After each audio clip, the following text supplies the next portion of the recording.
we're no fools. Every moment we're in control. This is our time, this is our goal. Living now, living loud. Don't let the moment slip away somehow. Perkenalkan, nama saya Rohana, mahasiswa PPG Batch 1 tahun 2025 di Sekolah Tinggi Pastoral Kateketik Santo Fransiskus Asisi, Semarang. Saya mengajar di SD Negeri 23 Tikalong, Kecamatan Mempawah Hulu, Kabupaten Landak, Kalimantan Barat. Saya mengajar di kelas 6 dengan materi Gereja yang Satu, Kudus, Katolik, dan Apostolik. Jika ada kekurangan, mohon saran dan masukannya. Terima kasih.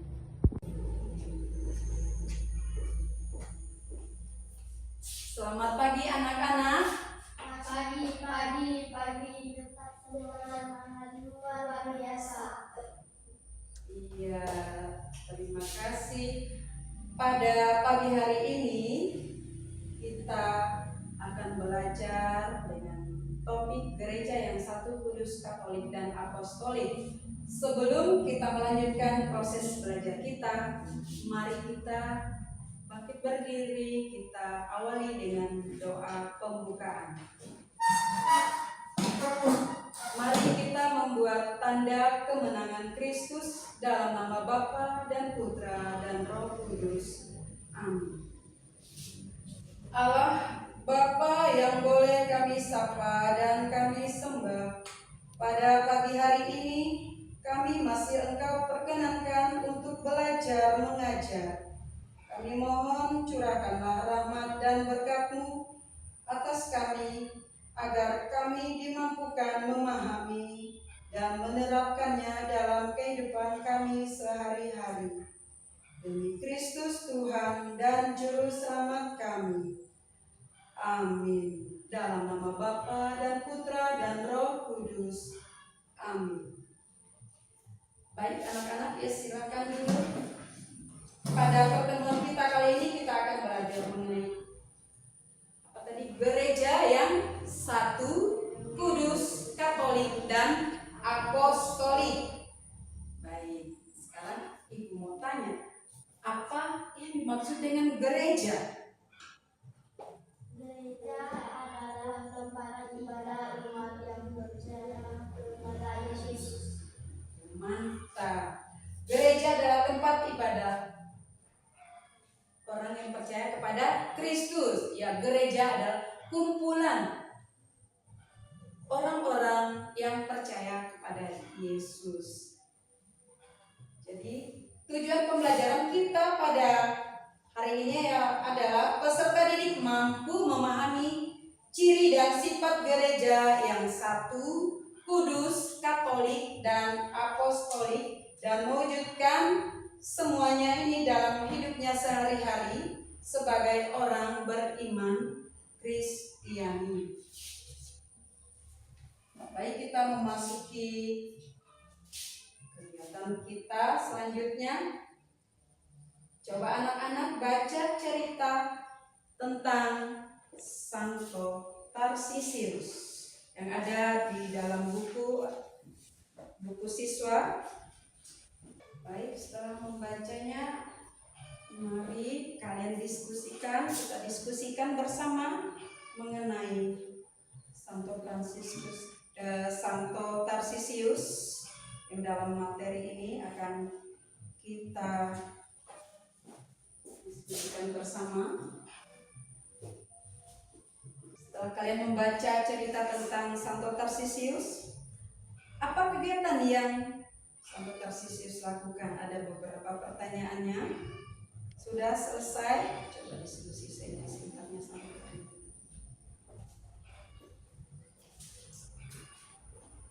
agar kita semangat dalam belajar. Mari kita melonggarkan otot-otot kita yang tegang. Jadi kita Bangkit berdiri, speaking dulu. Baru nanti melanjutkan tahap berikutnya. Kita melakukan speaking. Tepuk semangat.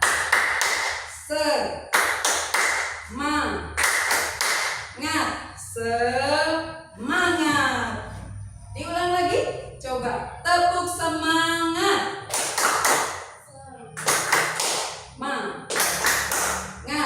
Semangat. Iya, karena kita hanya bertiga, jadi suaranya juga pas-pasan. Oke. Materi selanjutnya Ibu ini membahas mengenai masih tentang Tarsisius. Anak-anak kisah tadi kan sudah membaca cerita tentang Santo Tarsisius. Siapa itu Tarsisius? Apa yang dimaksud dengan martir? Jadi kalian coba diskusikan. Saya tanya. Juga mengerjakan untuk LKPD-nya, lembar kegiatan kita yang kedua. Kita diskusi bersama mengenai masih kita bahas tentang siapa sih Tarsisius itu?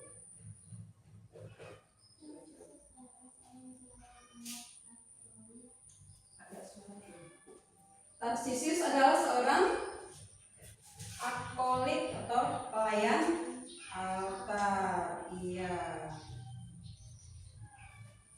Masih ada beberapa pertanyaan lagi. Coba dikerjakan, diskusikan. Apa kegiatannya? Mengapa dia pergi ke katakombe? Apa yang dilakukan? Dia pergi ke katakombe membawa. Oke. Sekarang kalian mengamati gambar.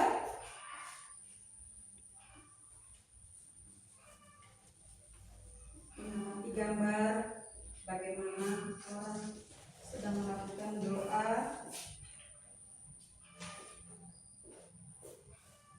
Apa yang dilakukannya di situ? Perhatikan di gambar apa yang mereka lakukan.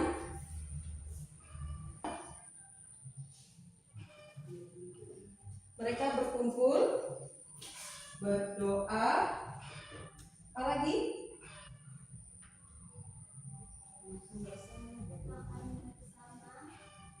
Lagi, Tristan, ayo. Sedang apa? Ayo Tristan, kemudian bengong. Sedang apa? Dari gambar ini sedang apa mereka? Sedang berdoa. Jangan malu-malu. Ya, dari gambar itu ada kegiatannya sedang berdoa bersama, mengucap syukur, saling meneguhkan.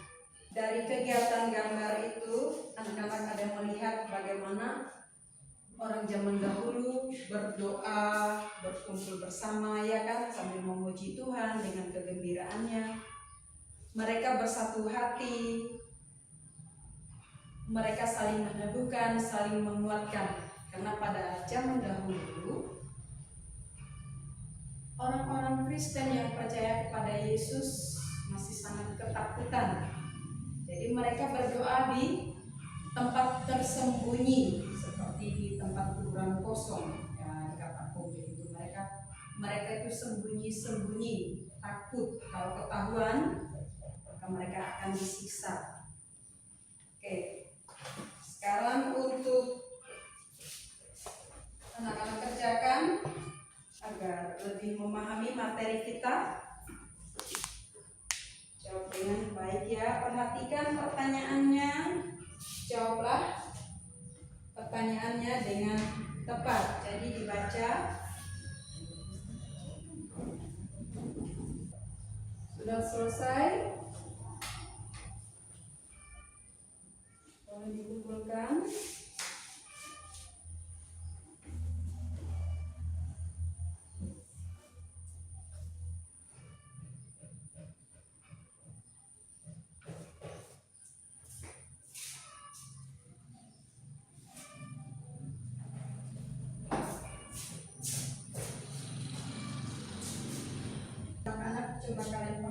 kan kita di sini sudah mengamati gambar tentang gereja. Kita membahas tentang gereja yang satu, kudus, katolik, dan apostolik. Mengapa gereja itu disebut satu? Mengapa gereja disebut kudus? Mengapa gereja disebut katolik? Dan mengapa gereja disebut apostolik? Oke, itu akan kita bahas pada minggu depan. Jadi tolong kalian di rumah ya, ada buku catatan ini, kalian ringkas tentang gereja yang satu, kudus, katolik, dan apostolik, serta cara hidup jemaat perdana. Jadi minggu depan kita akan membahas materi kita selanjutnya, memberikan tugas apa sudah diringkas mengenai gereja yang satu, kudus, katolik, dan apostolik. Dan topik kita, baik anak-anak, materi kita minggu yang lalu kita yang sudah ibu pesankan, kalian membuat ringkasan tentang gereja yang satu, kudus, katolik, dan apostolik. Apa sudah dibuat? Ya, oke, kalian coba perhatikan di sini ada mengapa gereja itu disebut satu. Ada gereja disebut satu, gereja disebut katolik, gereja disebut kudus, dan gereja disebut apostolik. Ada 4 ciri atau sifat gereja yang satu, kudus, katolik, dan apostolik. Oke, kita ini tulisan Oke, kalian perhatikan ada beberapa pertanyaan. Dari pertanyaan itu juga mengenai cara hidup jemaat perdana. Jemaat perdana itu jemaat pertama yang kita ikuti sampai sekarang. Karena jemaat perdana mereka bersatu, berkumpul, berdoa bersama, berbagi. Kehidupan mereka itu saling meneguhkan, menguatkan. Oke, jadi kalian coba kita diskusikan bersama mengenai pertanyaan ini. Bukan apa yang bagaimana cara hidup jemaat perdana? Jadi mereka tetap bersatu di dalam iman dan saling berbagi. Hidup kudus dengan cara memberi diri dibaptis. Itu adalah cara hidup jemaat perdana. Lalu menerima perkataan dan pengajaran dan bertekun dalam pengajaran para rasul. Kalian ingat ada berapa jumlah rasul yang mengikuti Yesus, yang dipilih oleh Yesus? Ingat nggak? Itulah yang mewartakan dari para rasulullah yang meneguhkan jemaat perdana. Akhirnya mereka tetap bertahan hingga kita ini pengikut juga yang setia, tetap mengimani Yesus.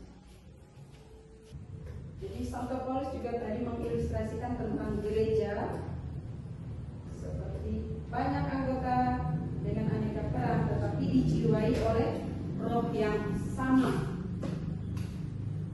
Karena gereja kita ini dimanapun berada, tata cara kita sama, kita berdoa juga sama, tata caranya kita melakukan kegiatan gereja juga sama. Apakah anak-anak sering mengikuti kegiatan menggereja? Misalnya seperti Santo Tarsisius tadi, Santo Tarsisius, apa kegiatan di gerejanya, yaitu sebagai akolit. Kalau akolit yaitu pelayan altar. Jadi seperti Santo Tarsisius itu usia muda seperti usia kalian, ya kan? Jadi dia dari usia muda dia sudah mau melayani Tuhan dengan kecintaannya kepada Tuhan Yesus, mau berkorban, bahkan sampai dirajam, sampai akhirnya dia mati. Tarsisius yang dipuisikan oleh Paus Damaskus. Santo Tarsisius ini berusaha menyelamatkan hosti yang akan dirampas oleh, mau melayani Tuhan dengan kecintaannya kepada Tuhan Yesus, mau berkorban, bahkan sampai dirajam, sampai akhirnya dia mati. Santo Tarsisius yang dipuisikan oleh Paus Damaskus. Santo Tarsisius ini berusaha menyelamatkan hosti yang akan dirampas oleh orang-orang yang tidak bertanggung jawab. Ini saking cintanya kepada Tuhan Yesus, akhirnya dia mencoba menyelamatkan hosti. Jangan sampai hosti jatuh ke tangan orang yang tidak bertanggung jawab. Sudah dikerjakan benar kegiatannya?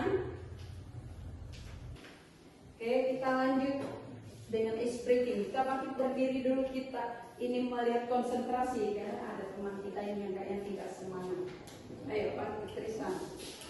Kita tepuk warna, misalnya warna merah 4 kali tepuk, warna kuning 3 kali tepuk, warna hijau 2 kali tepuk, dan warna hitam 0. Misalnya ibu beri contoh ya, tepuk warna merah 1, 2, 3, 4, kuning 1, 2, 3, hijau 1, 2, hitam 0. Bisa? Ini kita memerlukan konsentrasi. Tepuk warna merah, kuning, hijau. Aduh, kurang semangat. Ayo Tristan, semangat. Tepuk warna merah, hitam, kuning, hijau. Oke, silakan duduk. Kita lanjut ke tahap berikutnya, membagikan tes sumatif ya. Tes sumatif kerjakan, ikuti perintahnya dengan seksama, dengan teliti. Tes sumatif untuk mengenai gereja yang satu, kudus, katolik, dan apostolik. Kita lanjutkan semua.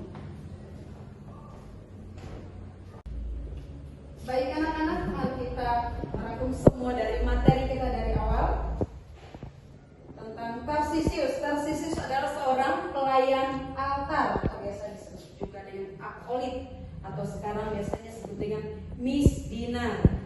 Jadi Tarsisius ini dengan setia melayani imam. Tarsisius saking cintanya kepada sakramen Maha Kudus, dia rela dan bersedia menghadapi bahaya. Tarsisius pergi ke katakombe untuk membawa hosti yang akan diberikan kepada orang-orang Kristen yang percaya, ya, mereka yang akan dihukum mati. Jadi Tarsisius berupaya untuk datang, karena pas orang-orang ini akan dihukum mati, jadi Tarsisius rela berkorban.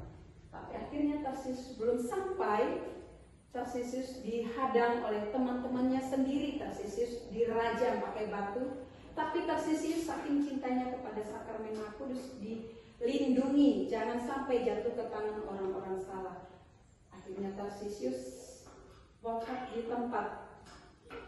Datang seorang mengenai gereja yang satu, yang didasarkan pada kesatuan, yang arti gereja yang satu didasarkan pada kesatuan Allah Tritunggal, yang artinya 3 pribadi tetap di satu, yaitu Allah Bapa, Allah Putra, Allah Roh Kudus. Tujuan untuk menguduskan manusia. Yang ketiga, gereja disebut apostolik, berarti universal, umum, terbuka bagi semua bangsa. Tujuan untuk menguduskan manusia.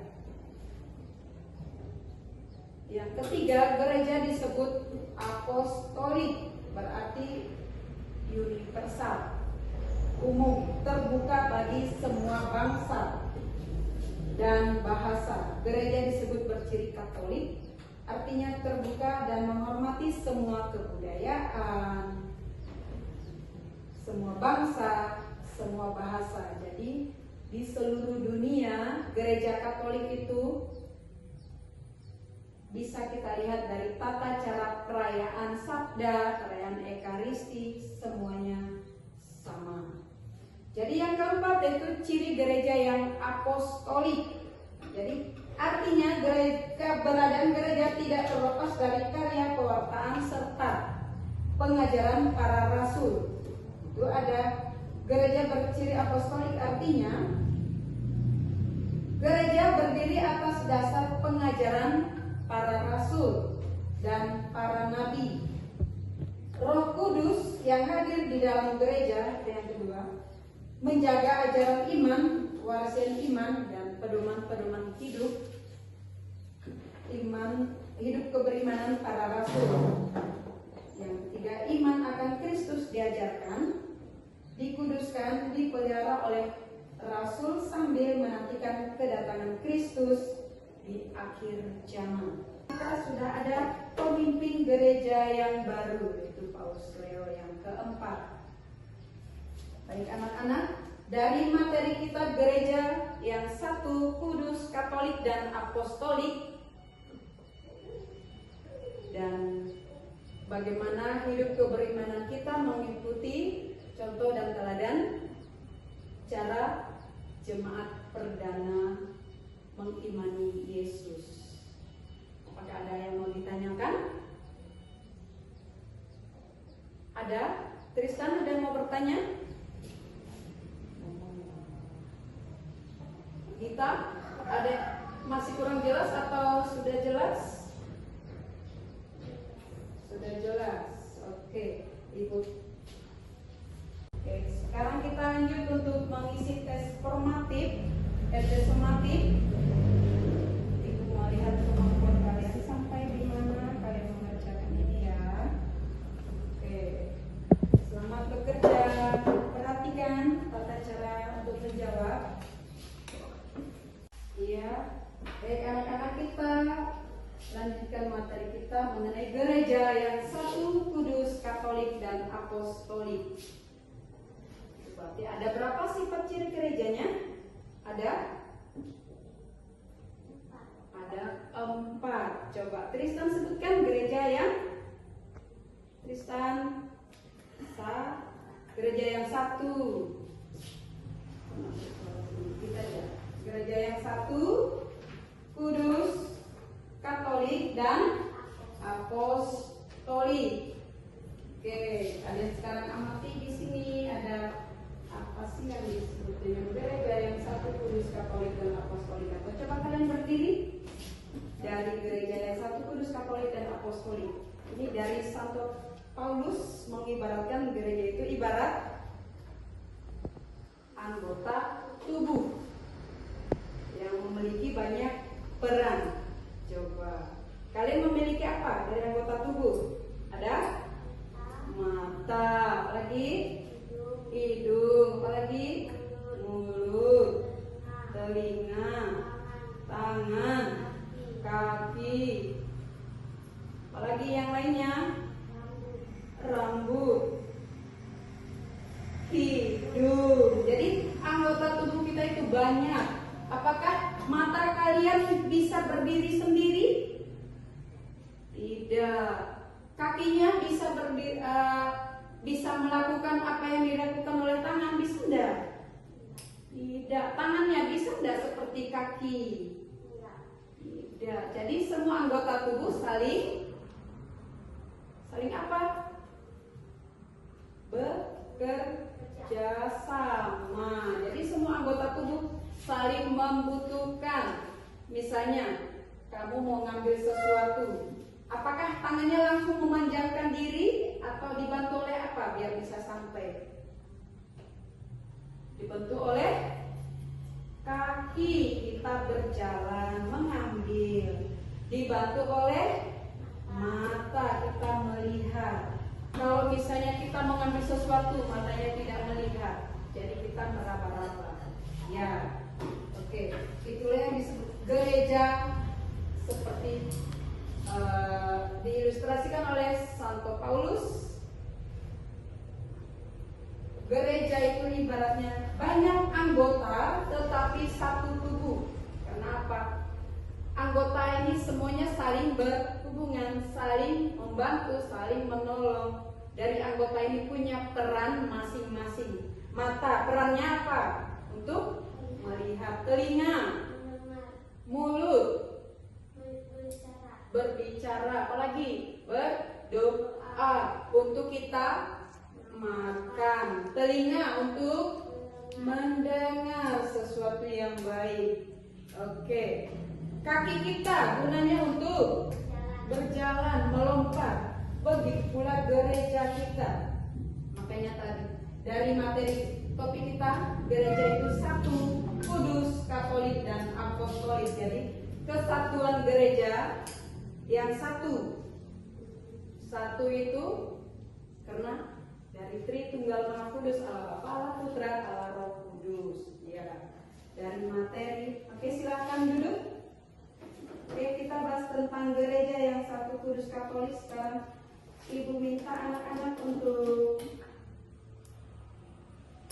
menjawab beberapa pertanyaan mengenai gereja yang satu, kudus, katolik, dan apostolik.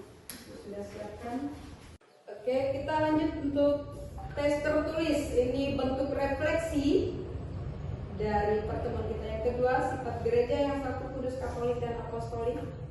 Kalian bisa baca dengan teliti pertanyaan penuntun. Sudah selesai, boleh kumpulkan?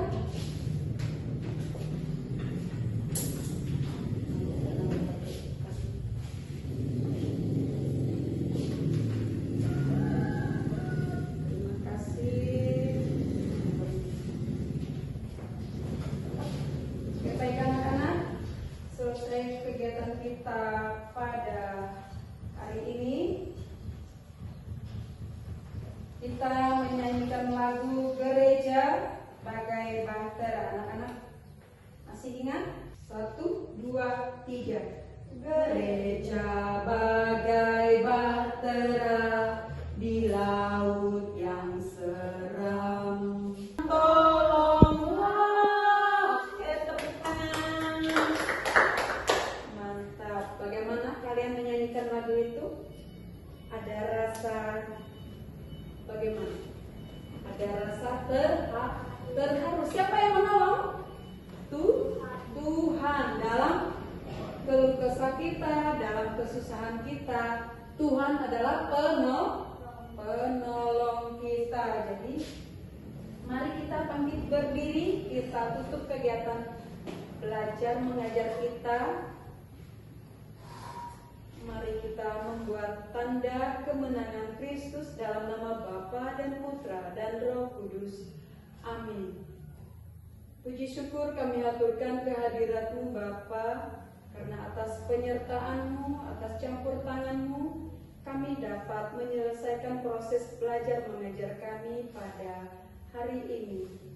Bapa, kami mohon kiranya curahkanlah Roh Kudus-Mu atas kami semua, agar apa yang kami bahas sungguh dapat kami terapkan dalam kehidupan kami sehari-hari, dan agar kami dapat menjadi garam dan terang bagi orang-orang di sekitar kami.